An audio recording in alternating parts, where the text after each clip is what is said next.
What's up guys, my name is Ivan Valdovinos, and on this channel I provide tips, tricks, advice, and strategies for your graduate school applications. So if you are new here, consider subscribing.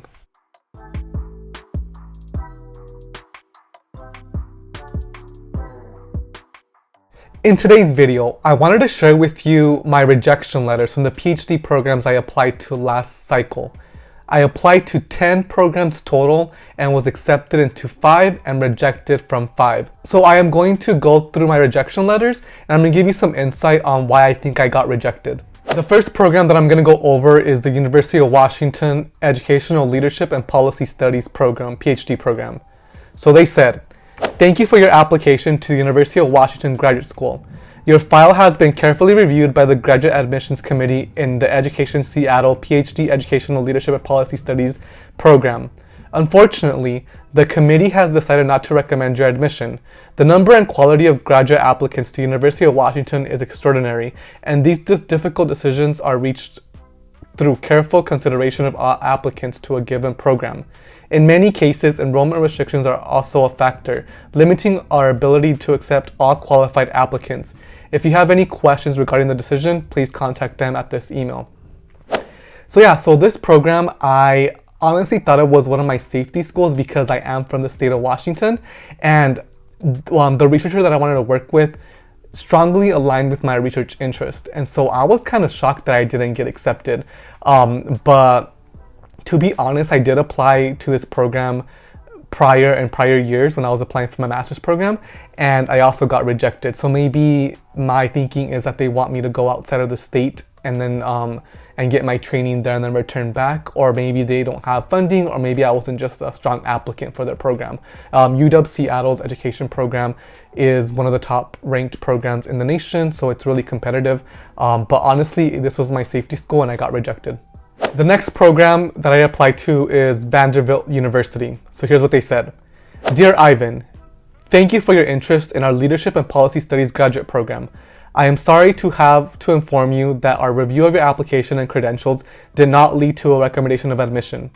If you have applied to more than one Vanderbilt program, you will receive a separate communication regarding your application to each program. The graduate school at Vanderbilt University receives applications from many outstanding candidates. Unfortunately, limited resources and competition among well-qualified applicants preclude our offering admission to all who seek it. Please note that your application and supporting materials received a close and careful review. Admissions decisions are difficult, both for faculty who review applications and for applicants who await notification. I regret having to send you this disappointing news, but I wish you every success in the pursuit of your educational goals." So this rejection letter it sounded more like heartfelt than the previous one, and I think the reason why I didn't get in was because this program was heavily reliant on people who had quantitative research skills, and I focus on qualitative research skills. And so coming into applying, I had a difficult time finding a faculty member who aligned with my research goals, and so I did not select the proper one. My application as a whole was also very heavily focused on qualitative research, and so I agree with their decision to not accept me because honestly I don't think I would have done well in their program anyways, because they rely heavily on the quantitative side of research for education, and that's not my strength. The only reason why I applied was because it is a top policy program in the nation, and I thought that I would be able to gain the quantitative skills in that program if I was to be accepted, and I ended up going. But luckily, I think everything works out as they should, because I strongly dislike quantitative research, and I'm so happy that I wasn't accepted and I didn't attend that school. I also applied to Stanford University's program, so here's what they told me. "Dear Ivan Valdovinos, thank you for your application to the Stanford Graduate School of Education. Your application has been reviewed, but unfortunately, we are unable to recommend you for admission at this time.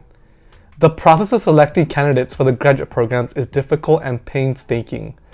The committee members take many factors into consideration when reviewing an application, including compatibility of the candidate's interests and goals with the academic focus and resources of our faculty.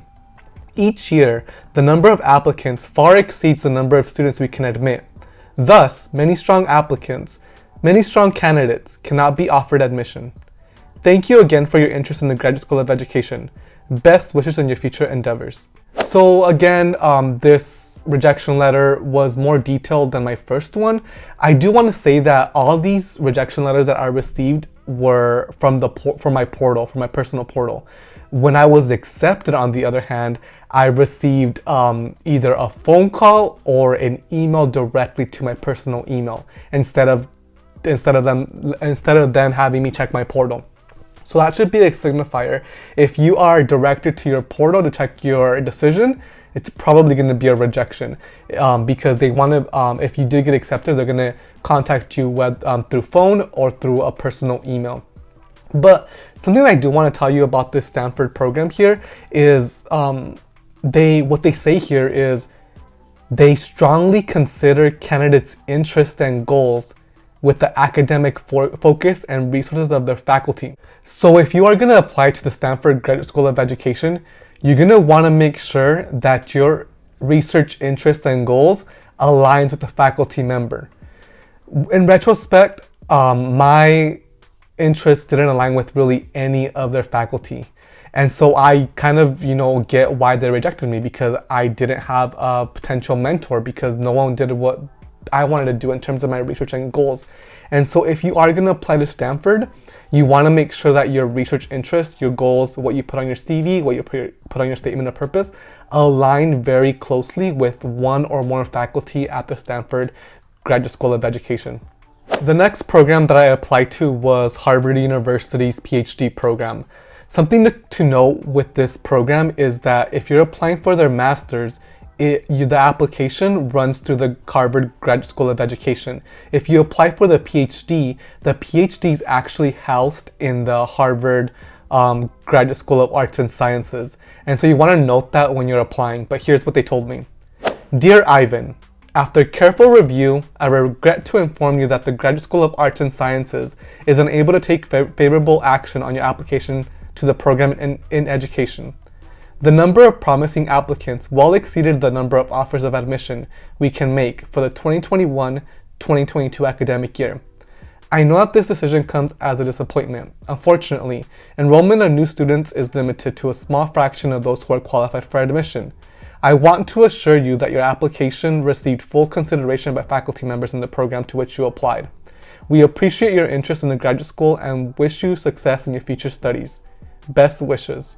So as you can tell, they kind of briefly explain. I think it's more of a generic explanation of what happened, pretty much that my application got a close review, but I wasn't offered admission, and I feel like most rejection letters say that they have more qualified applicants than they have spots, and so I'm not sure if that's like an actual, if that's a true statement, or if it's more of a let's tell all these applicants this, that way they don't feel as bad for getting rejected type of thing.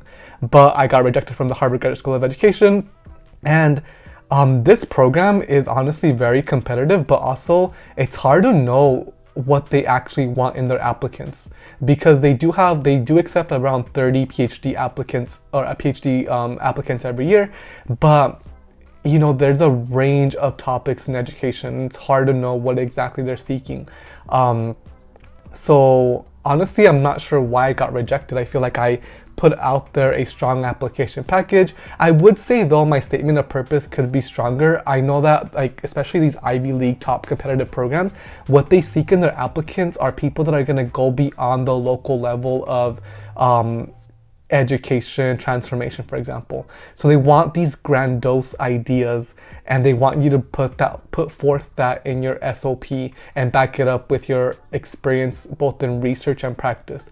And so I think that my statement of purpose was very local. It was focused on the local issues versus more of a statewide or national or international issues that I was looking at. So yeah, if you're going to be applying to these top-notch competitive Ivy League programs, you want to think more globally, more nationally, more grandiose, because they want to accept these people that are going to make a change in the world at a larger scale. Even though you might want to focus on the local, when you're applying for these programs, you want to speak to it from a micro to a macro sense, and I didn't do that in my statement of purpose. I also applied to the University of Maryland PhD in higher education program, but I can't get into my portal anymore, but I got rejected. They gave me a generic response saying that I got rejected, that they reviewed my application carefully, and that they had more qualified applicants than spots in the program. So the same generic response that I received for most of my rejections. And I think I didn't get into that program really because my interest and goals didn't align well. And then also the research fit is so important for PhD programs. No one at that institution had a direct link to my research interests. So I get why they rejected me, and no hard feelings because I don't think I would even go to that program anyway. Alright, so that's the end of my video. Like I mentioned, I got rejected to 5 programs and they gave me basic generic responses. None of these programs that I actually all these programs that I got rejected from, I did not really contact when I was applying. I did not make an email contact. I did not contact students. I did not contact faculty. And so that can be a signifier in terms of you getting accepted or not. So I suggest that you do involve yourself in the process more deeper than surface level, just the application. I also want you to note that you should be thinking about applying to at least 9 to 12 programs, and you should think about it in this way. You should think about applying to 3 safety schools, 3 middle of the road schools, and 3 reach schools. That way you have the best chance of getting into at least 1 PhD program. If you enjoyed today's video, please give it a like and subscribe, and I will see you in the next video.